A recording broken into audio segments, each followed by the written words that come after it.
جدا. طب ممكن اسالك سؤال؟ جدا، مش 4 ماتشات. ممكن اسالك سؤال وترد عليا بامانه؟ اتفضل. ضربه جزاء ولا مش ضربه جزاء؟ مش ضربه جزاء. ليه مش ضربه جزاء؟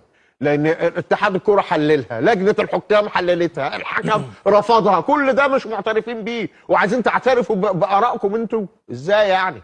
يعني طب انا هقول لك سؤال تاني. انا مش فاهم. هقول لك السؤال تاني بشكل تاني. كل الناس قالت انها مش ضربه جزاء. طيب هقول لك لجنه الحكام حللتها انها مش ضربه جزاء، الناس قالت مش ضربه جزاء، الحكم قال مش ضربه جزاء. طب نعمل ايه؟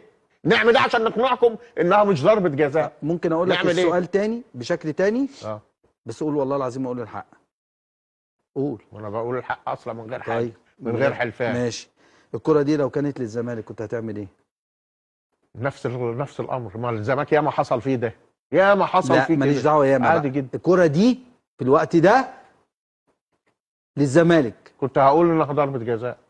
لا اله الا الله. ايوه هقول لك الحقيقه، مش انت عايز الحقيقه؟ لا حول ولا كنت هقول، لكن في النهايه اصلا قلت او ما قلتش رايي هيأخر ولا هيقدم. طب انا اعمل ايه مع الراجل؟ انا عايز اسالك سؤال، رايي هيأخر او هيقدم؟ لا. اللي بيعمله النادي الاهلي ده ايه الهدف منه؟